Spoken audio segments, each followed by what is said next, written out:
We have a lot to discuss on this episode of the MeidasTouch Podcast. I want to talk about the government shutdown appearing like it's going to end as this continuing resolution that will cause over 20 million Americans to lose their health care was supported by 8 cowardly Democrats. We'll talk about that. We'll give you our views and opinions there. We'll talk about convicted child sex trafficker Ghislaine Maxwell bragging on emails that the House Democratic Judiciary Committee was able to get their hands on, where she basically describes it as like a 5-star resort. She gets everything she wants. The prison warden helps her with her legal brief. She gets puppies.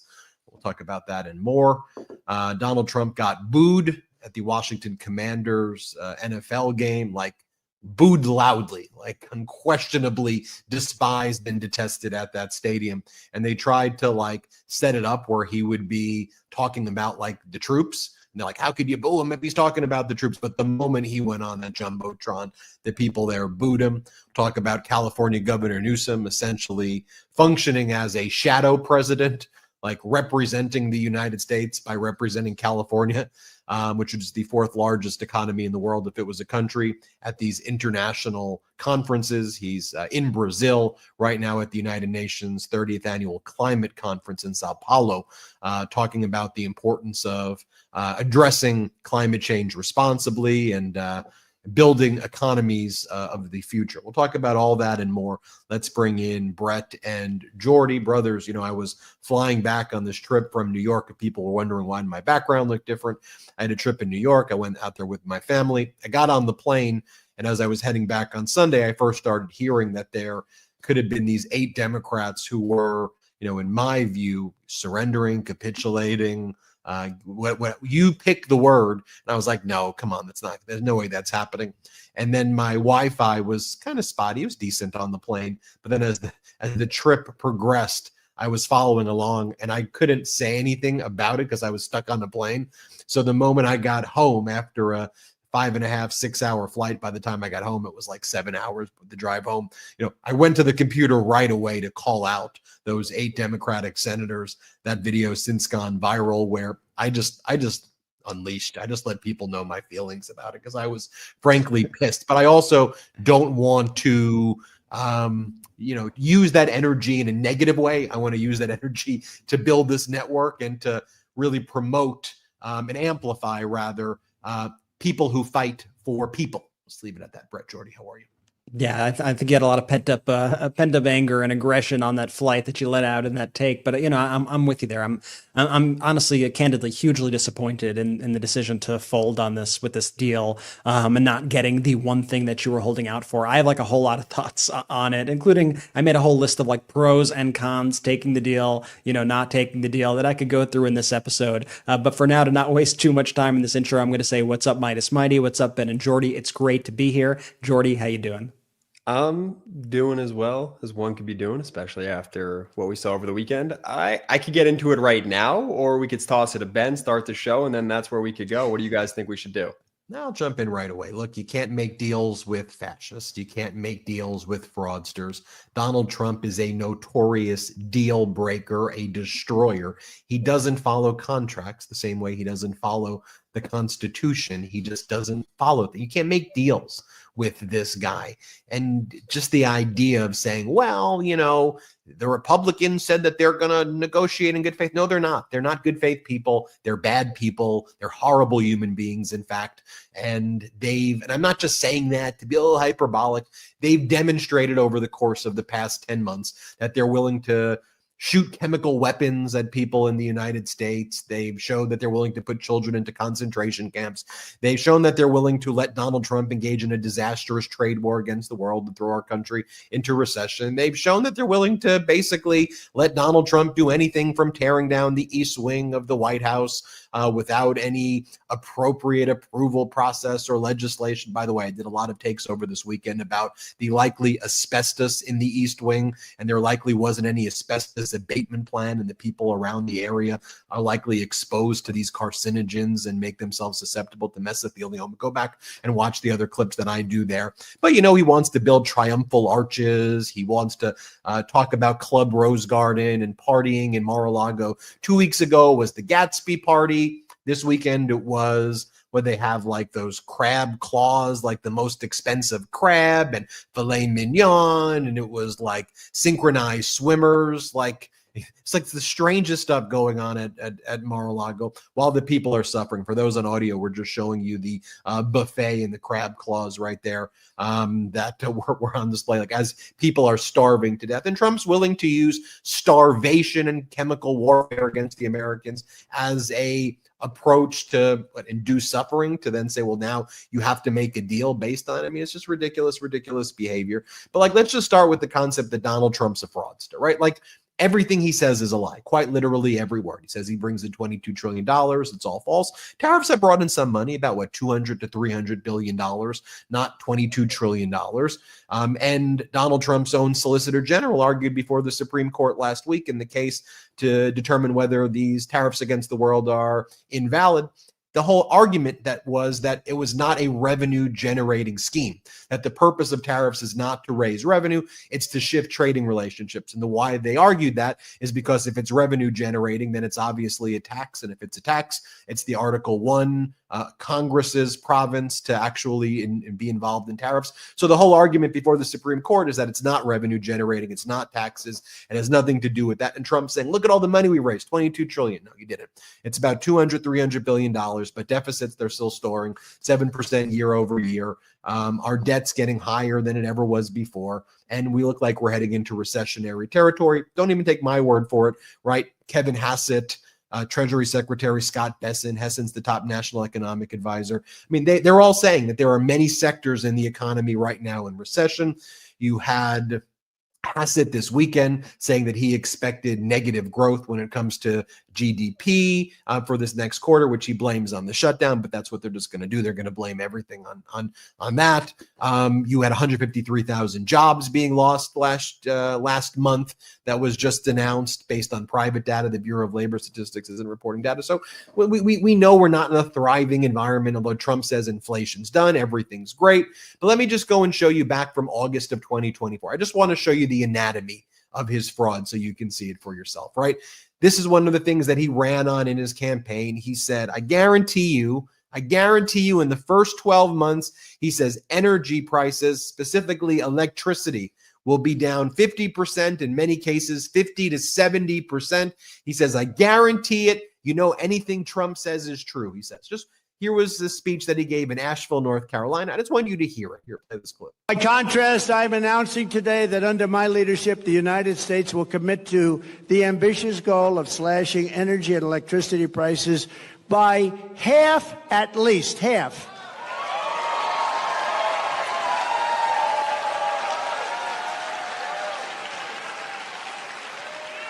We intend to slash prices by half within 12 months, at a maximum 18 months. And if it doesn't work out, you'll say, oh, well, I voted for him. I still got him down a lot, but we're looking to do it. We're looking to cut him in half, and we think we'll be able to do better. And every single thing that I promised, I produced. Every single thing.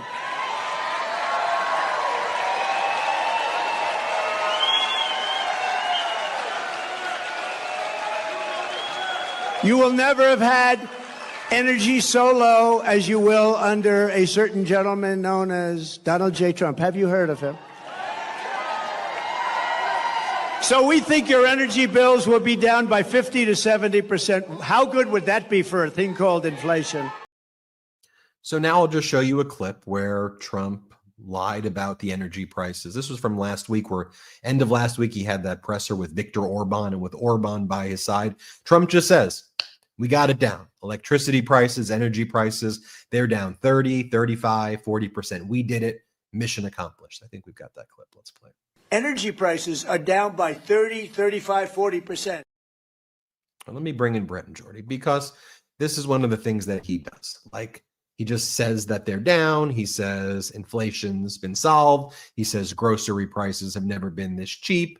And we all know that's not the case. So how do you even you can't do a deal with a human being who's out there. Like, it's like doing a deal with a bank robber, right? Like, you're like, I trust that guy. He's robbing a bank. Like, I'm watching him. He's robbing the bank. Why would I do a deal with this guy?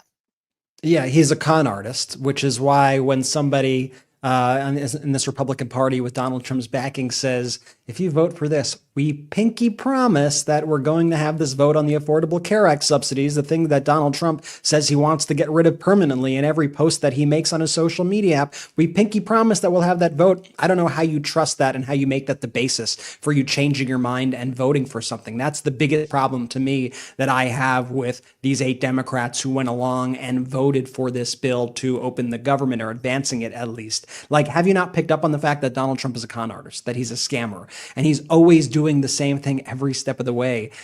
Ben said this before in the podcast, but Trump's the kind of guy who always promises riches that are just in the near future for you. We're going to get this down for you. The prices are going to come down. Get ready. You're getting Doge dividend checks. You're getting tariff dividend checks. I'm going to look for the gold in Fort Knox, and I'm going to give you all the gold that we find in Fort Knox. It's going to be great. Who's ready for $22 trillion?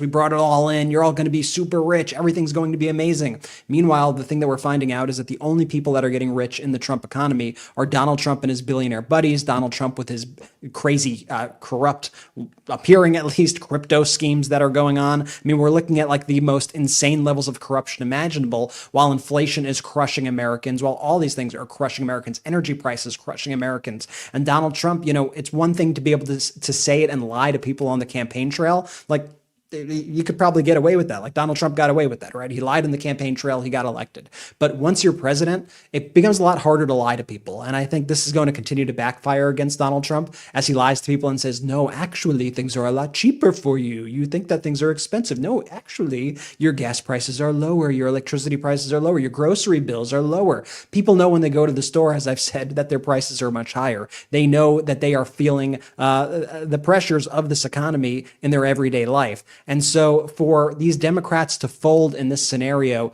to a guy like Donald Trump is just, it's insane to me, right? To me, if you're going to send your troops into battle, as they did, as they, launched this great campaign, had all this momentum. Once people get to the front lines and are fighting for you, you can't just ditch the battle. Like, what the hell are you doing? You spent like 40 days fighting for a specific goal, and that was to extend the Affordable Care Act subsidies, and then you didn't get that goal. I'm sorry, you can't claim victory. I'm not going to sugarcoat it here. I mean, are there good things that come with ending the government? Like, sure, we could go down a list of good things that are ending the government. I'll let Jordy go first, but I'll break down the full, pros and cons of this vote. But to me, I'm going to be candid. I think it's a complete and utter capitulation. I think it is a ridiculous and insane thing for Democrats to do. And it's really now going to take all of us to put as much pressure as we can, on these Republicans, because they're saying right now they're not guaranteeing any votes on the Affordable Care Act subsidies. They're saying they want to get rid of them still. And so to me, it's like, yeah, y'all just got swindled. And so I just don't understand how they do not see that fact at this point. No, you nailed it. And, it's times like these, like I'm very reflective of the work that we do here at the network and why it's really important that we refer to ourselves here as pro-democracy, right? We're not like pro this party or pro that party. We don't carry water for an administration or a political party. We have a set of values that we live by, values and principles that we use as our North Star. Now, it's the summation of those values and principles that is essentially power to the people, right? And what the Senate Democrats did the other night, it was subverting the will and the voice of the people. It's like super unforgivable, honestly. And it's just an obvious betrayal of where the base of the party is. Like, Brett, to your point, there's no way to sugarcoat this. It's just simply pathetic, and it's negated all of the work of the previous 40 days. As you can tell, I'm pissed. I'm furious. And it's just why like rigorous primary processes are actually very necessary, right? And it's also why it's past time that we have a change in leadership here in the Democratic Party. The old guard's got to go. We got to get in a new guard brick by brick. It just has to be done. You can't put on your gloves and enter the arena and then be winning the damn fight and throw in the towel in the 8th round. Like, what the fuck did we just watch? It's crazy to me. I agree with you, but you could go on. Let me just show you who the Democrats are too. So you have Senator Tim Kaine, who was watching the election coverage with us on Tuesday as we were talking about the momentum about why the Democrats were winning all of these seats, including the Virginia governor's race. And he's a former governor of Virginia, senator. He's held like every elected office, in Virginia. And I suppose that he'll say, well, we dealt with the reduction in force issues, and I'm a Virginia senator, so that's why I have to look out for my constituents. But you know what? Donald Trump and January 30th is going to be able to reverse the reduction in force. I mean, the deal only holds through January 30th. Donald Trump's shown that even when you make a deal like that, he just throws it away anyway. That one really pained me to see Tim Kaine do that because, I've been a defender of him before. So then you have Dick Durbin, you have Fetterman. Fetterman doesn't shock me with anything. You had Senator Shaheen, who was on the MeidasTouch Network 2 weeks ago and basically said that she would never do this. And she's allegedly the person who was leading this. You have Senator Maggie Hassan. You had Senator Angus King, Senator Cortez Masto, and Senator Jackie Rosen. And Rosen was on recently too, and basically was out there, saying that how she would fight for the Affordable Care Act until the end. And what's been worse about, to make it even worse, is that there's such this gaslighting, and they all go out there and they almost act like this group, like they've achieved some victory, or like, no, this is a good thing. And then they acted like we, the pro-democracy community, were somehow not winning this fight, and that we had to change the tactics because we were not winning, and therefore a change had to be made immediately. It's like, in what universe are you living in? Like, Tuesday demonstrated very clearly a mandate not specifically for Democrats, but a mandate for people who fight against this regime and fight for affordability and really understand what that means. And where the Democratic Party was representing those things against the regime for affordability with different ways of going about it, that's why we saw the blue tsunami. And the momentum was growing. I mean, while these Democrats were capitulating, in my view, you had the stadium filled with in Washington, in the Washington Commanders game, filled with people booing Donald Trump, showing how unpopular he is. It's unheard of to have this level of boos this early on in a presidency, that people hate this guy. And it was while that was going on, while Trump was being humiliated, you had this group going behind people's back and doing this. Just show the clip one more time. I know we've done lots of videos of this, of Trump getting booed. Let's play it.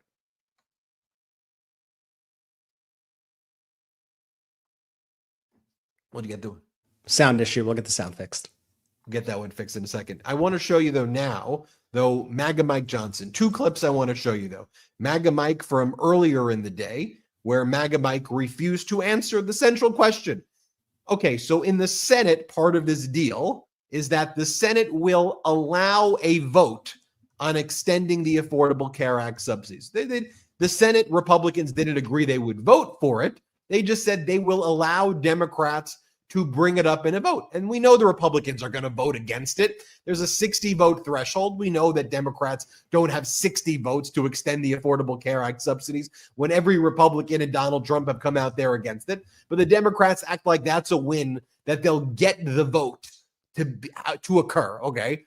But then in the House hasn't even agreed to allow the vote to happen. So why wouldn't you secure a requirement, at least if you were going to go down this route, which I would still disagree with, that votes have to be taken in the House and the Senate, so you could at least try to say, well, we'll at least get to show going into the election all of the House members who are all up for re-election that did not oppose the extension of the Affordable Care Act subsidy. Well, here's MAGA Mike earlier today just walking away when he was asked the question. Here, play this clip. And finally do the right thing and help us to bring an end to the pain of the American people. This has gone on too long. Too many people have suffered, and it's long overdue. That's the update I wanted to give you this morning. There are probably lots of questions, but I'm going to get a lot of my own questions answered later today, so stay tuned for more. Thanks so much.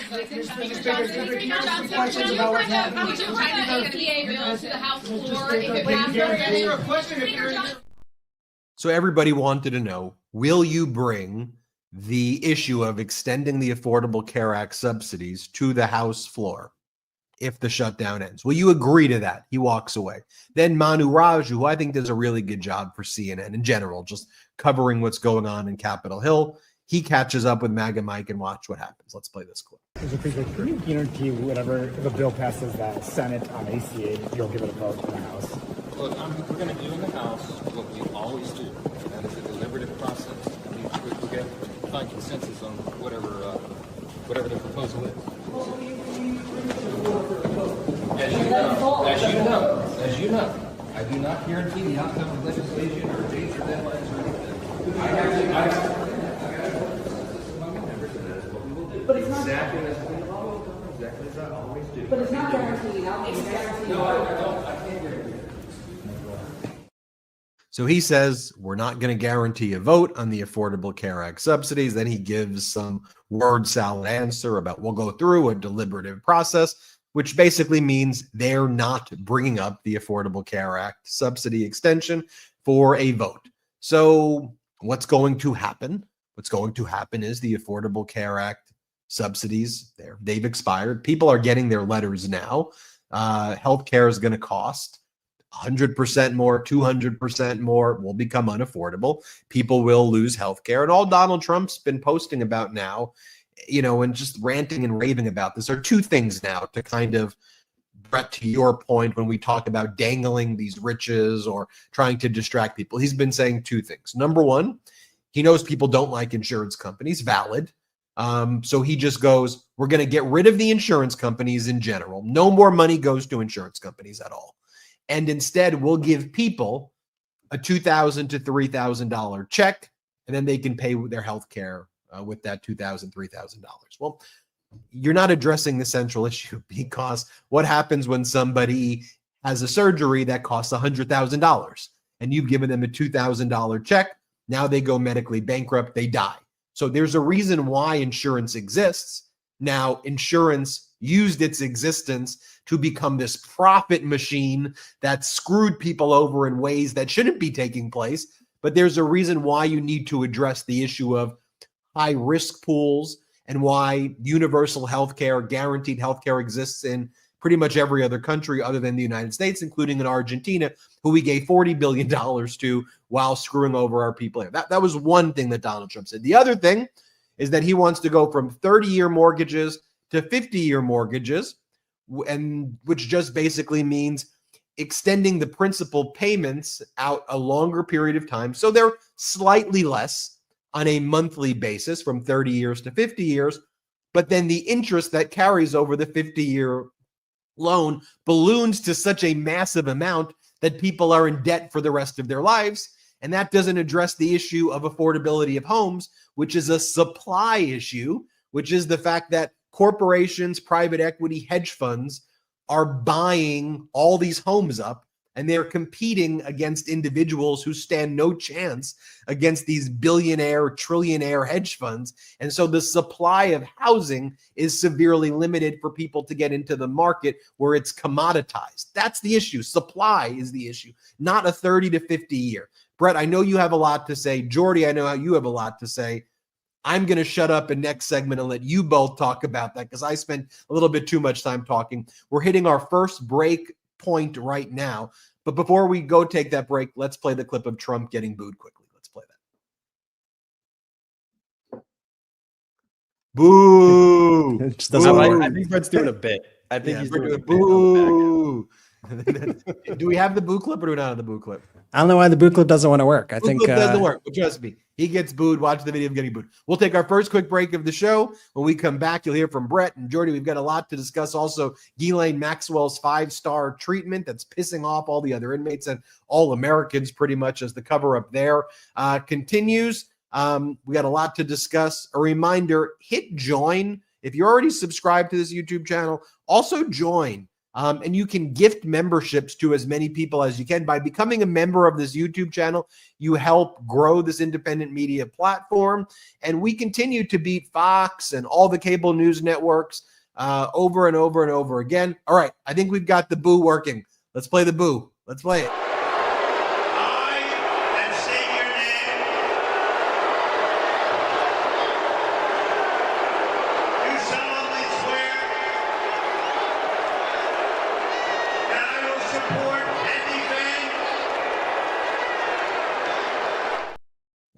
that was worth it. We'll take our first quick break of the show. We will be right back. Whether you're planting now or later, Fast Growing Trees has everything you need to make your dream yard a reality, starting with the best quality and selection of plants delivered to your door. Fast Growing Trees is America's largest online nursery with over 1,600 unique trees and plants. They've been delivering trees and plants since 2005, so they know how to do it right. They have all the plants your yard needs, like fruit trees, privacy trees, flowering trees, shrubs, and so much more. Fast Growing Trees makes it easy to get your dream yard. Order online and get plants delivered directly to your door in just a few days without ever leaving home. Their Alive and Thrive guarantee ensures your plants arrive happy and healthy, ready to thrive in your yard. All plants and trees are locally grown in the U.S. and cared for by experts before they ship to you. I have to say, I am obsessed with the lemon tree I got from Fast Growing Trees for my front yard. Every time I walk up to my house, it smells like fresh citrus and the lemons are incredibly flavorful. I'm not exactly a master gardener, but even for me, it was simple. The tree arrived healthy, the instructions were clear, and it's thriving. I saved a fortune not hiring a landscaper, and I still get to enjoy this beautiful living addition to my home every single day. This season, they have the best deals for your yard, including up to half off tons of plants and other deals. And listeners to our show get 15% off your next purchase using the code Meidas at checkout. That's 15% off your next purchase at fastgrowingtrees.com using the code Meidas at checkout. That's MEIDAS. Now's the perfect time to plant. Use Meidas to save today. MEIDAS. I have to tell you about this game-changing product I use before a night with drinks. It's called Pre-Alcohol. ZBiotics Pre-Alcohol Probiotic Drink is the world's first genetically engineered probiotic. It was invented by PhD scientists to tackle rough mornings after drinking. Now here's how it works. When you drink, alcohol gets converted into a toxic byproduct in the gut. It's a buildup of this byproduct, not dehydration, that's to blame for rough days after drinking. Pre-alcohol produces an enzyme to break this byproduct down. Just remember to make pre-alcohol your first drink of the night. Drink responsibly and you'll feel your best tomorrow. Every time I have pre-alcohol before drinks, I notice a difference the next day. Even after a night out, I can confidently plan on having a great next day without worrying. So I first gave pre-alcohol a try when I was at a wedding over the summer. I drank it before my first cocktail, and you wouldn't believe how on top of my game I felt the very next morning. Now fall is right around the corner, so that means it's time to raise a glass to your favorite team. Whether you're tailgating, enjoying a college game day, or watching Sunday's action on that fancy new TV, don't forget ZBiotics Pre-Alcohol Probiotic Drink. Drink a pre-alcohol before drinking and enjoy great days after celebrating all season long. Go to zbiotics.com/Meidas to learn more and get 15% off your first order when you use Meidas at checkout. ZBiotics is backed with 100% money back guarantee. So if you're unsatisfied for any reason, they'll refund your money, no questions asked. Remember, head to zbiotics.com/Meidas and use the code Meidas at checkout for 15% off. Let's go. Shout out to our sponsors. Links in description of both the YouTube and the audio. Use the links, use the codes. If there's an exit survey, let them know we sent you. Fast Growing Trees and ZBiotics are like one of the two, they're the two biggest homies to the MeidasTouch network, or a couple of them. Okay. So check them out, especially if you're in the market for those products. They are just incredible. Brett, what you got, man? Let me pass it to Brett. I just want to set it up and give Brett the right framework here, which is, Brett, whenever Donald Trump's approval is plummeting, when the walls close in, when he is spiraling out of control and we see his lowest approval, he goes to his scam bag, right? And, you know, whether it's Doge dividend checks, $5,000 that he said everybody was going to get, of course, that didn't happen. Tariff rebate checks, that didn't happen. And now he's claiming some, I guess, combination of the tariff dividend check. I'm not really sure, but it's $2,000 is one of the gimmicks that will replace healthcare. I guess that's what he's claiming the plan is. It went from negative 1,600% drug prices to now he's going to give everybody $2,000. And then the 50-year mortgage, which they tried to roll out as though people were going to be like, oh, thank you. You know what I was really looking for? 50 years of indentured servitude, 50 years, thank you. And I just think people are catching on to it. But Brett, I think I just wanted to contextualize it. Here's, he's pushing that now. Why? Here's why. It's interesting because if you followed MAGA and Trump like I have over the past few years, one of the big things that MAGA would always say, a phrase that they latched onto from the World Economic Forum is, "You will own nothing and be happy." And they like bashed the WEF for that. And they like made that a big, thing. Like, we want ownership, which I totally understand, by the way. But what Donald Trump is pitching here is quite literally that World Economic Forum concept of you will own nothing and you will be happy. Essentially, this would turn anybody on these 50-year mortgages into renters. And they say it would make things more affordable for first-time home buyers. I mean, it really like wouldn't. It would also drive up the prices of homes. Like Ben said, you'd be like an indentured servant. You'd basically be renting your whole life. You'd have generational debt at that point. The average homeowner, I think right now, is like age 40. It's the highest it's ever been. So just think about taking this loan that doesn't mature till you're like 90 years old for a lot of people. I mean, the whole thing just really doesn't make any sense whatsoever. I know Pulte, who's like, he started like on Twitter, he would do these giveaways. I'll give you $100 if you retweet this. Like, he was like this guy, like this figure on Twitter doing. That's always a big red flag for me, by the way. Then he got pulled into the Trump administration. He's been Donald Trump's like henchman in going after any of his political enemies. He's the guy who kind of concocted the charges against Letitia James and all these people who goes, you committed mortgage fraud. Like, that's his role right now in the Trump administration, to be one of his sort of like mafia style goons. So that's that scam. And then with the insurance thing, I think what Donald Trump is doing is shocker, incredibly predatory, because he's a predator. But I think this whole notion where he's instructed all the Republicans clearly, because they're all using this language and they're all in the pockets of the big insurance companies. Let's not get it twisted. But he tries to position it because he's this fake populist, and he goes, listen, those big bad insurance companies, if we pass this, those big bad insurance companies are going to be the ones that are getting all of your money. You deserve the money instead. We should write a check to you of a couple $1,000s rather than getting those healthcare subsidies. You know what to do with that money much better than the insurance company is. You know what that leads to? It's going to lead to like so many people dying and not getting insured. The issue is that insurance isn't affordable, and the subsidies help make it affordable. It's actually like a key part of the Affordable Care Act are these subsidies. So you take away the subsidies, which really like will drop the price of these in cases like $1,000 a month, $2,000 a month. I mean, without these subsidies, healthcare is going to rise. Over the course of a year, in some places, people are going to be paying $20,000 more, $30,000 more. So getting a check from the government for $1,000 or $2,000 that theoretically Donald Trump thinks you're going to spend to buy a healthcare plan that you can't afford, that's just not something that's going to happen whatsoever. It's this faux populism that is going to actually destroy people's lives, leave people at incredible risk, and totally screw them over, especially if people are suffering right now. They need money. They need to be able to, they're probably going to take it. So this money's never coming. But let's say they got that money. A person who thinks that they're healthy they're going to spend it on the bills. They're going to spend it on the things that they need, their immediate needs. Then come a health catastrophe, they're going to be screwed, and it's going to be all Donald Trump's fault.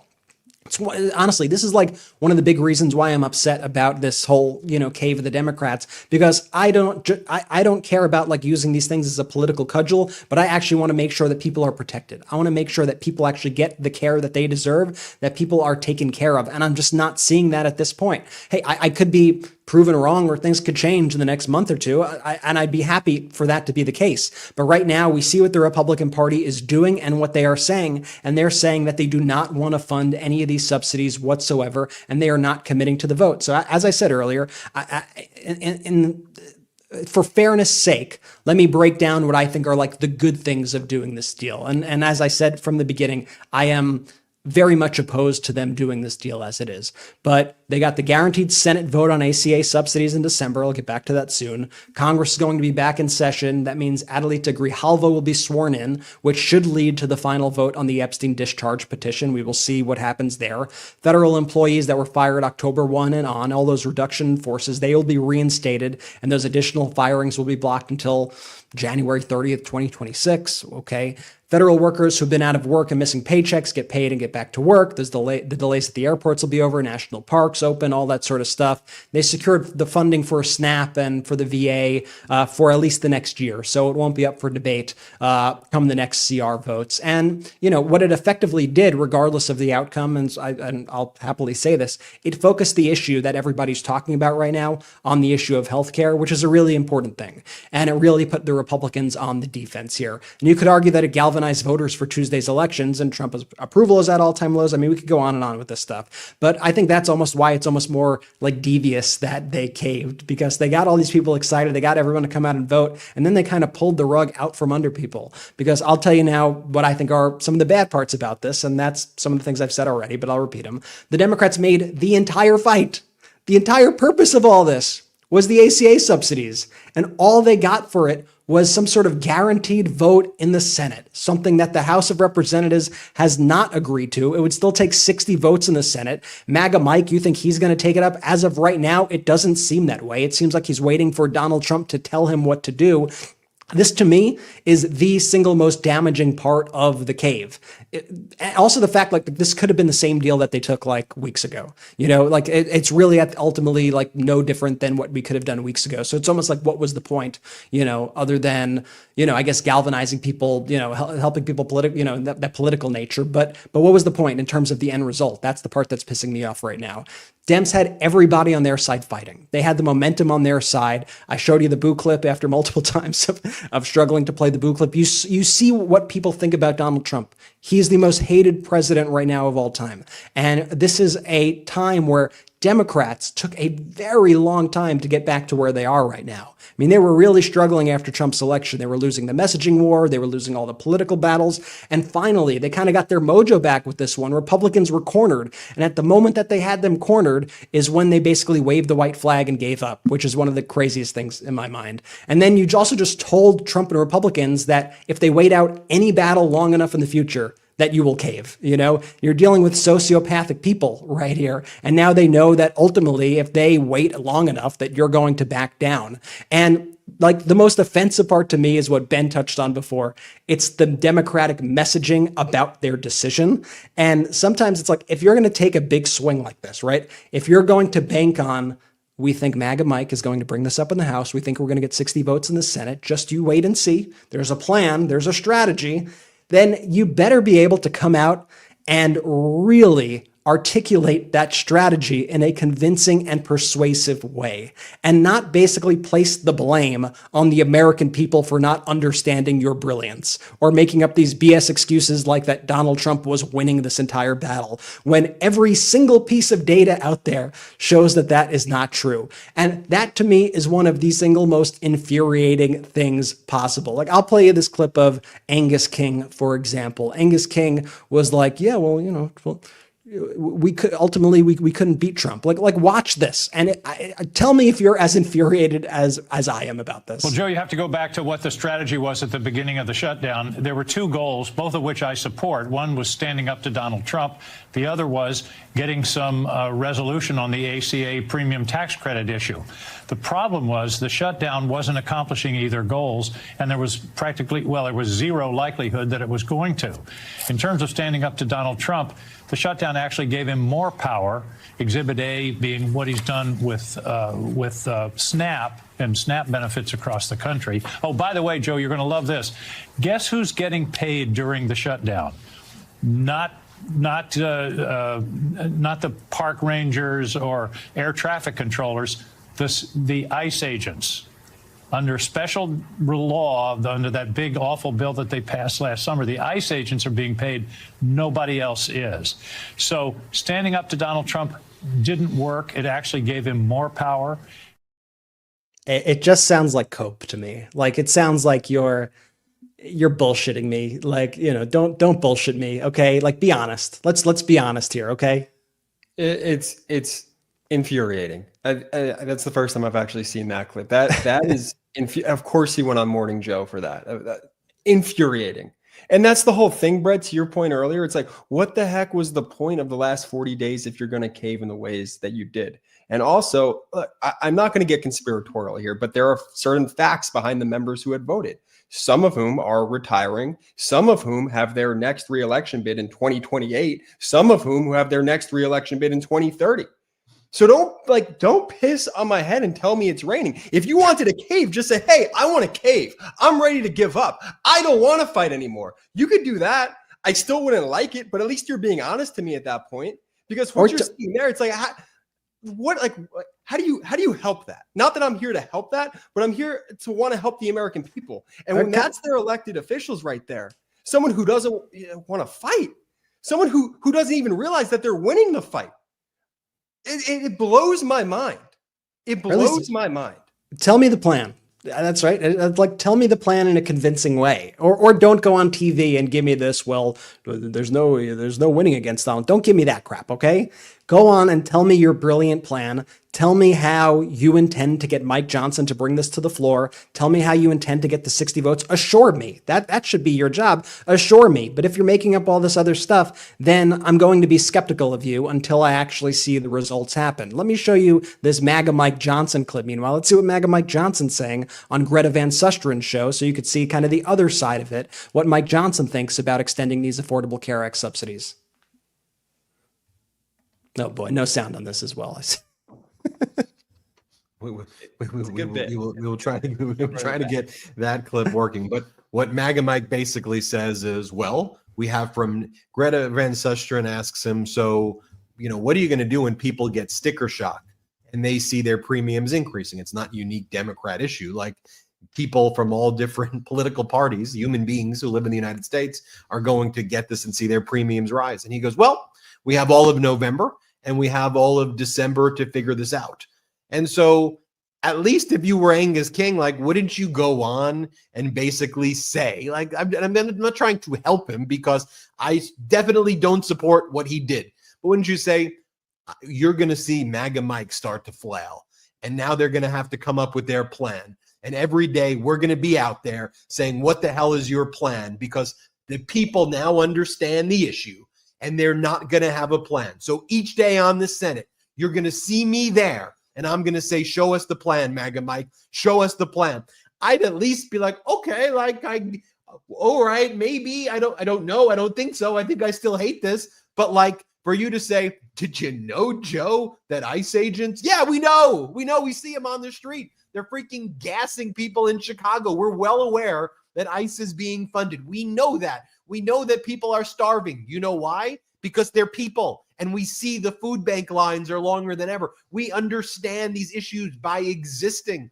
And these senators are so far removed from the feeling on the ground that they're just like, well, I just think that what we needed to do here, because of the pressure we were under, is the pressure was in the opposite direction, you morons. The pressure was increase the pressure against Donald Trump. Like, there's a reason why California Governor Gavin Newsom is meeting the moment right now. It's because he's aggressively going after Donald Trump and fighting for the people with his moral and formal authority. There's a reason why in places like Salt Lake City and West Virginia and purple states and red states, you name it, Bernie Sanders, AOC are filling up huge stadiums with people who are pissed off. There's a reason why Zoran Mamdani's campaign was so successful. Yes, he understood the social media age. Yes, he was, I think, a good candidate, energetic, good debater, all those qualities. But his message, affordability, affordability, affordability, and we're getting screwed by these right-wing oligarchs, that was a message that we know what's going on, and it was such a freaking miss. And all the while, Brett, I guess if there's once, why wouldn't Angus say this? Look, now we get to focus on the Epstein files, because now there's two things that we're going to talk about the rest of the year: healthcare and Epstein. And people were forgetting about the Epstein files. Again, I would still not support what they did, but at least I'm making a cogent argument there, right? We need to focus on Trump's cover-up of the PPP, the Pedo Protection Program, by the GOP. And every day we're going to be bringing up Donald Trump's connections with Epstein until the files are released. That's where our attention needs to go. And we can't watch Americans suffer losing their snap. I don't know, say something like that, right? Versus, well, I think we were losing you weren't losing the debate. You were actually winning the debate massively. Well, what are you doing? So I do want to talk about Epstein now, because a lot of new developments have come out since last week. New York Times, Wall Street Journal's public records request on one of the court dockets involving JP Morgan Chase showed 4,600 suspicious activity reports, SARs, totaling $1 billion of likely money laundering that Epstein was involved in, which, by the way, was being investigated by Alex Acosta, then the United States Attorney of the Southern District of Florida, who later became Donald Trump's labor secretary, who took a deposition recently by the House Oversight Committee and said, I don't know anything about financial crimes. Dude, it was a $1 billion money laundering investigation in parallel to the child sex trafficking investigation, and you gave him the sweetheart deal. So you have that big revelation. You have additional information coming out now that Ghislaine Maxwell is getting the greatest treatment of all time by the Bureau of Prisons in the minimum security facility after she was removed from the Tallahassee maximum security facility, put into a minimum security facility where she was banned because child sex traffickers, convicted child sex traffickers, are not allowed to be in this minimum security facility. And now Ghislaine Maxwell is working apparently with the help of the warden. The warden is trying to suck up to Trump apparently. So it was like helping give Ghislaine like cell phones and information and printing out stuff and redlining and underlining things, like actually helping her get a commutation for Donald Trump to prepare the paperwork. You've got Ghislaine getting access to service puppies and meals, and they shut down the prison so she can meet with private VIP guests that nobody knows who they are. And if any prisoner dare speaks out, and this has happened before, about the unequal treatment and the favoritism for Ghislaine, they send the minimum security prisoners who actually belong there to maximum security facilities in Houston. And that's happened. And the wardens held meetings with the prisoners. If you go to the press, she said, according to these whistleblowers, if you go to the press, we're sending you to maximum security facilities to help Ghislaine Maxwell, a convicted child sex trafficker. And meanwhile, the MAGA Republicans in the House are blocking the Democrats' subpoena of the formerly person known as Prince Andrew, who now just goes by Andrew because they removed all of his titles because of his connections with Epstein. And additional hacked emails came out. We did a report on this showing that Epstein worked with Ehud Barak, the former prime minister of Israel and defense minister of Israel, to work on all of these Israeli defense contracts with like the Alison Ouattara, the leader of Cote d'Ivoire in Africa, Ivory Coast, Mongolia's leaders, and they would pitch their services. So Epstein would use the sex trafficking ring to then serve as a middleman, apparently based on these emails that have been released, not conspiratorial, like actual emails where you see him talking about building the cash flow with Ehud Barak and doing these deals in war-torn areas. And they mention a lot of countries by name and deals that they're working on. So they would use the sex trafficking, or he would use the sex trafficking ring to then be a middleman in these deals with foreign countries to bring Israelis' Mossad surveillance technology into these other countries to help the authoritarians keep power in these foreign countries. And it's like, that's not a rabbit hole that I love going down, but it's a true one. That's why I go down it and I go, holy crap. And I showed you all those emails. So that's what's going on the Ghislaine front. One of the things that Andrew likely knows is a lot of the other rich, powerful men who were with him, with the underage girls like Virginia Giuffre and others. By the way, Virginia Giuffre, according to Donald Trump's own words, was found and taken from him from the Mar-a-Lago spa when she was an underage 17-year-old girl. Also, we had Allison Gill do a report here. She's been doing great Sunday reports on the MeidasTouch Network, right? From Mueller, she wrote, talking about how FBI agents who have seen these files say they're far worse than the worst nightmare of what people expected to be in them. So that was the coverage there.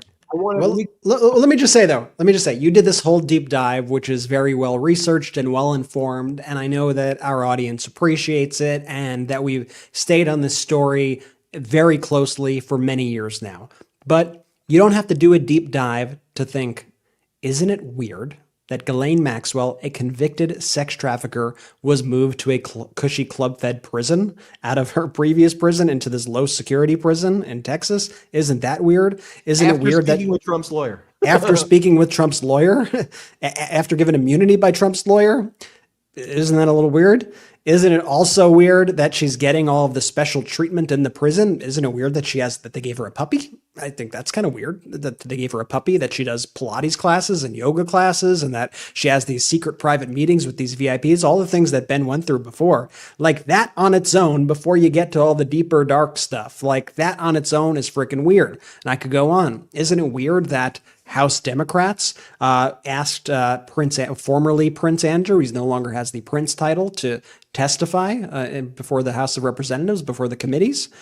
And Republicans said absolutely not. Isn't that a little weird? Like at what point, if you're a Republican or a Trump voter or you name it, who pretended to care about this issue and made it your big thing over the past few years, and you see all these attempts to block any sort of progress on finding out more about this, you see the cover up in plain sight happening before your eyes, at what point do you go, it's a little freaking strange. That's all I want to say. Like, you don't need to peel back a billion layers to look at this story and realize exactly what is going on right here between Donald Trump and his former great friend of many decades, Ghislaine Maxwell. I want to take our last quick break of the show. A reminder, become a member of our YouTube channel. We'd love for you to be a member. It helps grow this independent media platform. You can also gift memberships to those who can't afford memberships, and you can give them access to the emojis, the special edition podcast that I do with Ron Filipkowski every Wednesday. So if you can join, gift memberships to people, that would always be incredibly helpful. Let's take our last quick break of the show. We will be right back. Ever have one of those moments where your body reminds you it's not 25 anymore? Maybe it's the slower recovery after a workout or the way your joints creak like an old floorboard. And don't get me started on how much worse it is in the winter. It's like my energy goes into hibernation. Aging is a reality for all of us, but our actions determine how we age. That's why I use Qualia Senolytic to help keep my cells healthy and my body feeling youthful. Zombie cells are real and they're aging you.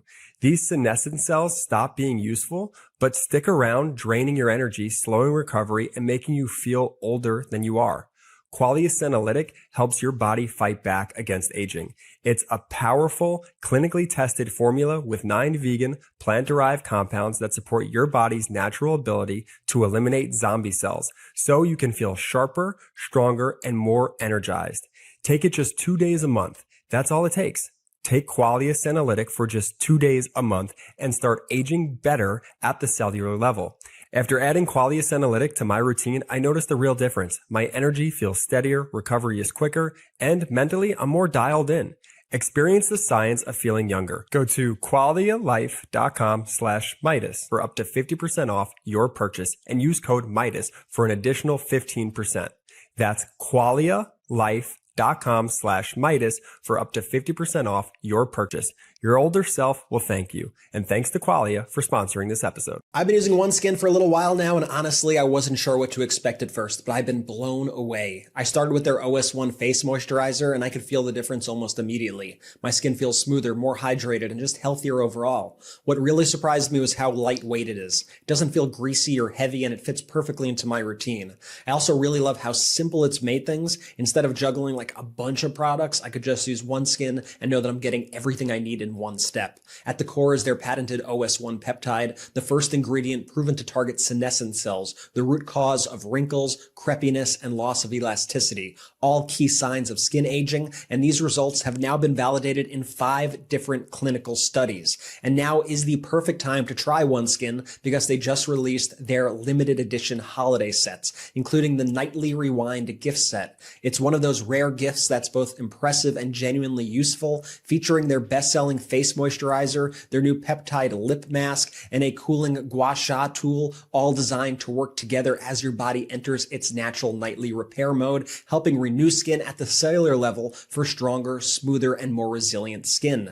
For a limited time, try OneSkin for 15% off using code Meidas at oneskin.co/Meidas. That's oneskin.co/MEIDAS. After you purchase, they'll ask where you heard about them. Please support our show and tell them we sent you.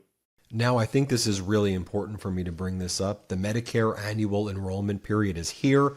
This is the time to compare your options. If you don't, your costs could go up, your coverage could change, or your plan could disappear entirely. So listen up. That's why I recommend you reach out to our partners, Chapter. They're the only advisors who look at every single plan in the country and provide honest advice to Americans on Medicare. It's why we work with them at the MeidasTouch Network. In under 20 minutes, they can see if you're already on the best plan for your needs. If you are, they'll tell you. If not, they'll help you switch for free. They've already helped many members of the MeidasTouch community, and they can help you too. Don't get duped by brokers who are pushing the plans that pay them the biggest kickbacks. And don't wait until December to figure out your plan for next year. Call Chapter today at 82 Medicare. That's 82 Medicare, and get honest advice today. Give them a call and let me know how it goes in the comments below. I know the Meidas Mighty have been very happy with the results. Shout out to our sponsors. Links in description of both the YouTube and the audio. Use the links, use the codes. If there's an exit survey, let them know we sent you. Do you guys like the script that I've kind of come up with myself post break? Here's one more thing. It was a rhetorical question. I didn't want Ben to actually answer that. I know what Ben would say. New Meidas merch. New Meidas merch. We got some special. I just got mine too. Store.MeidasTouch.com. I didn't tell the brothers, but 15% off. We're doing a winter sale. So Thanksgiving's, Black Friday, forget that. We're doing a winter sale going till I say it's over. So go to store.MeidasTouch.com, use code Meidas at checkout, and you'll get 15% off your entire order. It's a pretty sweet deal that I didn't consult. Jordy, I got to say this though. You pointed at your shirt, but we got audio listeners. They want to know what the shirt is. We can explain the shirt. Explain the new. It's a hoodie. The Play the Clip hoodie.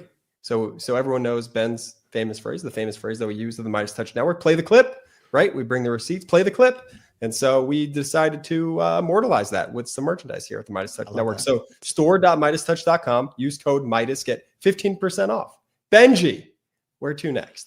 In a moment, I'm going to tell Brett to play the clip regarding California Governor Gavin Newsom's trip to Sao Paulo in Brazil, basically representing not just California, but the future of the United States and what the United States once was on the international stage. It's why I called Governor Newsom essentially the shadow president at this point. You know how in other governments they have like a shadow cabinet in the opposition party, which we should do here in the United States.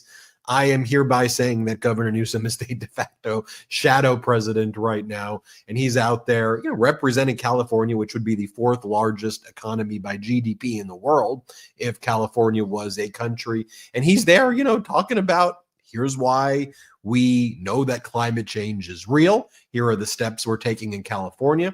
Here's why it's good for people's health. Here's why it's good for the economy.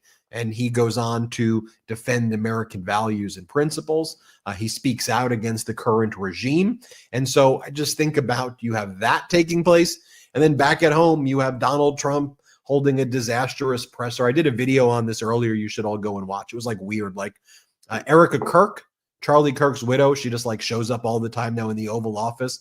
And then randomly, I don't need to play the clip. It's too grotesque. And our audio listeners, you'll just hear like a kiss sound and it'll gross your ears out. So I'll just tell you what it is. Yeah, I'm going there because Trump did. He's like, where's Erica? Where's Erica? Erica, come here. Then he just like kisses her, like in the Oval Office, like for no reason. It was like very strange. Why are you kissing her? Like in a press conference, like she's in the room. So first off, I'm not like a kisser when I greet in general anymore, or whatever. Like, I don't know. It's the idea of like, I don't know, kissing someone when you say hello to them. I don't know. I just don't do that. But setting that aside, like maybe like you see somebody and then they leave, right? And those are the times where maybe you do like a kiss on the cheek. But like, I'm just trying to think of like a meeting that would take place where in the middle of it, where the person's there and also you're on TV. Like you call the person and say, come here. And then you kiss them on camera. Like it's a very strange thing that I think like deserves more attention for how strange it actually is. But you can go and watch my other video that I did on that. That's my analysis there. And I guess on a more serious note, I don't know, but more serious note, Donald Trump posted this morning an attack on all air traffic controllers.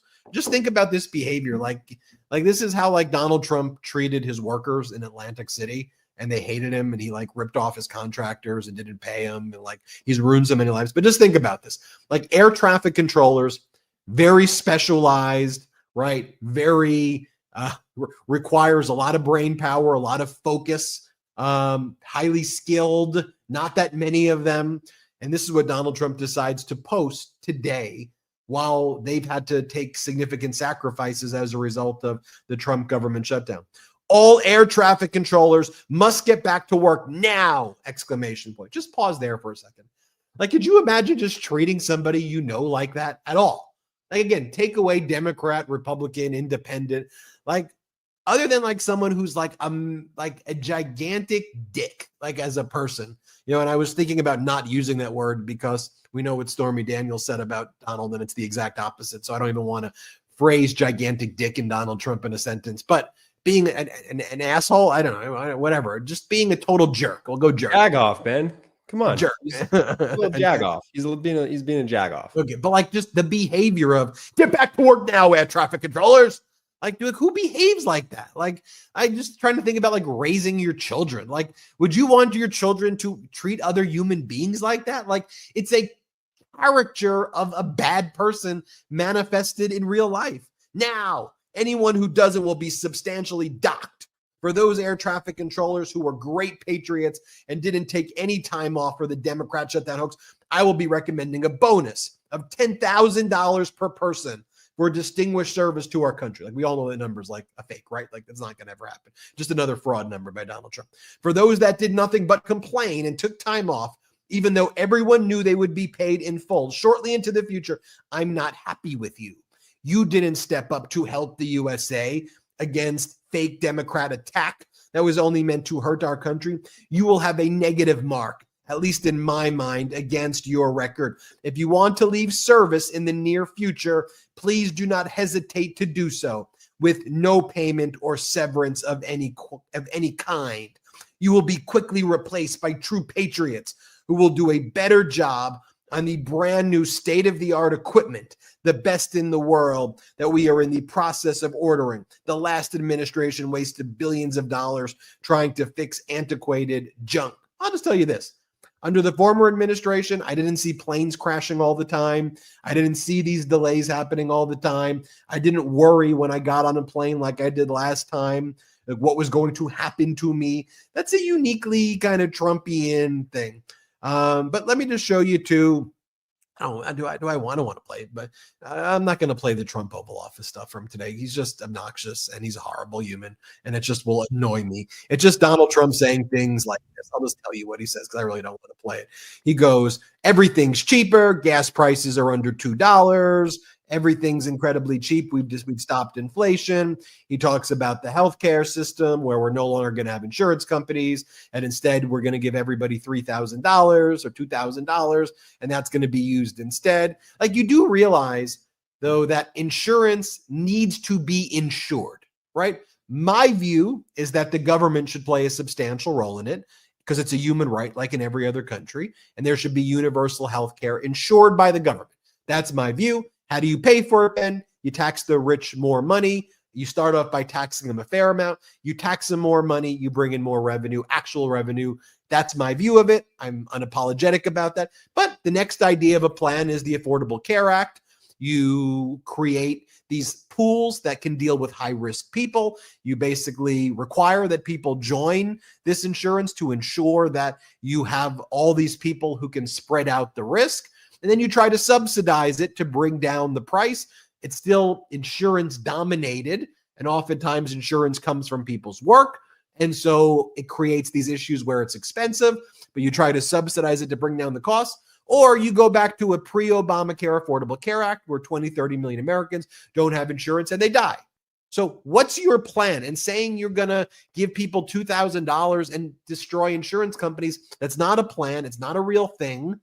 It doesn't address the issues, and it will cause people to go into medical bankruptcy. So he says that. Then he talks about, maybe we do play this clip, Brett, because I just want to hear people say it. For all of Donald Trump's talk about, we hate the globalists, we hate the globalist. Donald Trump goes, when somebody's like, why is Donald Trump focused on like Argentina and China and all these other places in the world and not on helping Americans? Trump's like, well, that's what the world is the United States. Let's just play this just so I can show you the one receipt. Then I'll go to Newsom. Let's play it. You can believe these deals, But so when somebody makes a statement about he's devoting time to the world, well, the world is the United States, because if the world's in trouble or if the world is ripping us off, you know, the world was ripping us off before I came here. Europe was getting massive tariffs. They were sending us 9-10 million cars a year. We were sending them none. They were not taking our agriculture. We were taking massive amounts of their. It was so unfair. Now we have a deal where $950 billion is coming into the United States because of me and because of tariffs. So if I don't do all these things, our country is doing very poorly. So, you know, it's easy to say, oh, don't worry about the world. But the world is turning out to be our biggest customer. The world was on fire. And we could have been in that fire very easily if you didn't have a president that knew what he was doing. The hell is he even talking about? What do you mean the world didn't take American agriculture and American cars until you? I mean, you just want to look at China. We were exporting 27 million metric tons of soybeans to China, and now it's 12.5 metric tons. If you want to look at anywhere else in the world, you'll find that Canada was taking a lot of our stuff. Now they're taking almost none of our stuff. Same thing in Europe. They're not giving us $950 billion. These are all fake numbers, fake deals. None of it's actually happening. Show it to us. Show us in the Treasury where the money came in, right? Should it be easily, is there a check? Show me the money. Show me the project. Show me where it happened. Show me the data. We're just going to repeat the same lie over and over again and not show me anything. But I just wanted to share that with you because they're like, oh, globalist. It's like it's like the worst version of globalism too. It's like stupid globalism. Like I can't even describe what it is, right? It's like a made up version where he goes out there, undermines America's status in the world, and then like begs other countries, and then doesn't realize that he's begging and in a position of weakness, and everybody is actually taking advantage of us or laughing at us as he goes out there and like acts like he's discovered the idea of trade for the first time, but does it in a way that undercuts significantly the United States. But meanwhile, Donald Trump isn't sending like anybody to the zero people to the Sao Paulo United Nations Climate Conference, the 30th anniversary. Nobody, because our regime doesn't believe in climate change. They don't believe in wind energy. They don't believe in solar energy. All of the great investments that Biden was making in the country that would have helped American industry, Trump's destroying, and China's taking full advantage of that. It's good business. It's really good business, and it's good for the environment. Like it's a double win. Great business, great for the economy, new jobs being created, manufacturing, construction. We were in a manufacturing boom because of it. We got rid of those jobs, and it's actually good for the environment also. But Trump's like, screw that.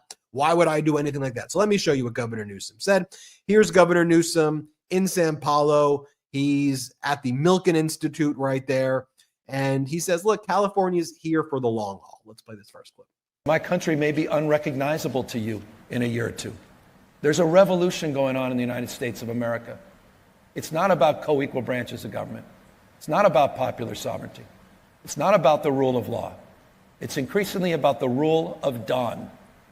And I hope it's dawning on many of you how real that is. But I also hope, in the spirit that began this conversation, that I'm leaving you with a sense that we march to the beat of a different drummer in California. Stable, reliable partner. We're here for the long haul. We're 1,600 miles away from Washington, D.C., 1,000 miles in terms of mindset. So think about California in those terms. Think about us as a partner, and think about us as it relates to decisions you make in the future. You matter. We care. And there were lots of more clips like that and comments that he made, but I did a whole video on that. So, Brett, let me pass it to you to kind of just give us a summary of where we're at right now. I think people know where we're at, but I want to make it clear we're going to keep fighting no matter what happens here. I mean, that's what we're here to do. I like to think that we are representatives of this community and that you are representatives of us, that we're all fighting to actually make people's lives better, and that this movement that we have built, this pro-democracy movement, as Jordy so eloquently described earlier, is not about any sort of single political party. It's about doing what's right for the people. So if I see the Democrats and I think they're screwing up, and by the way, it's okay if you disagree with us in any way here. That's fine. We could have disagreement here. here. I think they made a poor decision. But if I think they make a poor decision, I'm going to come out and I'm going to tell you how I feel. Okay. I'm not going to just try to shill for a party. I'm not going to try to sugarcoat things and say that everything is great. I'm not, if you want that, that's not going to be me. Okay. I'm going to tell you how I actually think things are. And I think they screwed up big time here. But what I can promise you, I can't promise you anything that the Democrats are going to do or any politician's going to do. I never put my faith in politicians. But what I can promise you is that we're going to continue to fight for you here at the MeidasTouch Network. And so we march on, and I want to thank everybody else for your support out there, for supporting this network. It really means so much. I've been meeting so many people now when I go out who tell me, that they love the network and they love seeing me on Instagram and the YouTube videos and all the various things. And I always try to figure out, like, where did you find out about MeidasTouch? It's always like the thing I'm most curious about, because we don't do any marketing here. And it's always, my mom told me about you guys. My friend told me about you guys. My son told me about you guys. Like it's all word of mouth, and it all comes from relationships like that. And I think that's what makes the bond of this community so special and so strong. It's that it really is an organically grown movement that's word of mouth. So please keep spreading the word. Check us out on Substack, MeidasPlus.com, for daily news recaps and more. If you love this, if you're watching live right now on YouTube, please make sure you go and check us out on Apple Podcasts and all the various audio podcast apps. Add the show, leave a 5-star review, all that sort of thing. It all really helps. There are going to be good times. There are going to be bad times. There are going to be things that make you want to scream. There are going to be things that make you want to laugh. There are going to be things that make you want to celebrate. We're going to be here for it all. Okay. And so I just want to thank you once again, and then I'll toss it off to Jordy. Y'all the best. Ben, anything else you want to add before I send us off? That's all I got, Jay. Y'all the greatest. Shout out to the Meidas Mighty.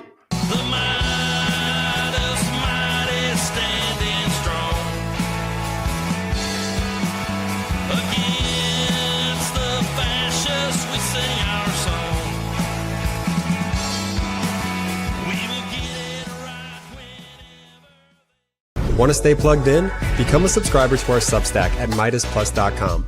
You'll get daily recaps from Ron Filipkowski, ad-free episodes of our podcast, and more exclusive content only available at MeidasPlus.com.